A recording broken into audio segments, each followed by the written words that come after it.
ప్రపంచంలోనే అతిపెద్ద ప్రజాస్వామ్యంలో ఎన్నికల పోరు మొదలైంది. తొలి దశలో 18 రాష్ట్రాలు, 2 కేంద్రపాలిత ప్రాంతాల్లో పోలింగ్ జరిగింది.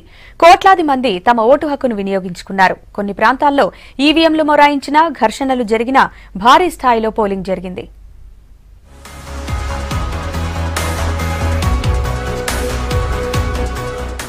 ఎన్నికల పోరు మొదలైంది. తొలి దశలో భాగంగా 18 రాష్ట్రాలు, 2 కేంద్రపాలిత ప్రాంతాల పరిధిలో 91 లోక్సభ స్థానాల్లో విజయవంతంగా ఎన్నికలు జరిగాయి. 4 రాష్ట్రాల అసెంబ్లీలకు నిర్వహించిన పోలింగ్లో భారీ స్థాయిలో ఓటర్లు తమ ఓటు హక్కును వినియోగించుకున్నారు.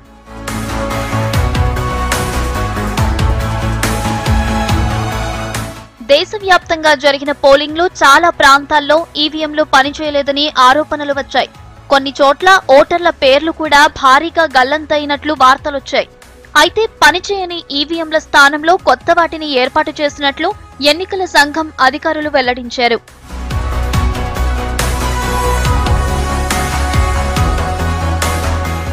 మహారాష్ట్రలోని గడ్చిరోలి జిల్లాలో ఓటింగ్ జరుగుతుండగా ఓ పోలింగ్ బూత్ సమీపంలో మావోయిస్టులు ఐఈడీని పేల్చివేశారు. అయితే ఈ ఘటనలో ఎవరూ గాయపడలేదని అధికారులు తెలిపారు. ఛత్తీస్గఢ్ లోని బీజాపూర్లో 4 నక్సలైట్లను అరెస్ట్ చేసిన పోలీసులు వారి నుంచి ఆయుధాలు స్వాధీనం చేసుకున్నారు. ఉత్తరప్రదేశ్ లోని కైరానాలో కొందరు గుర్తింపు కార్డులు లేకుండానే పోలింగ్ కేంద్రంలోకి చొరబడడానికి ప్రయత్నించగా బీఎస్ఎఫ్ జవాన్ గాల్లోకి కాల్పులు జరిపి వారిని నిలిపారు.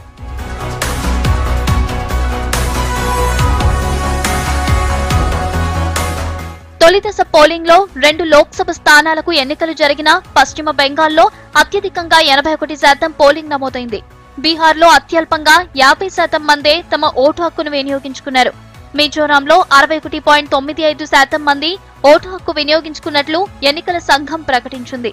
అలాగే తెలంగాణలో 17 లోక్సభ స్థానాలకు, ఏపీలో 25 లోక్సభ స్థానాలు, 175 అసెంబ్లీ స్థానాలకు జరిగిన ఎన్నికలు ప్రశాంతంగా ముగిశాయి.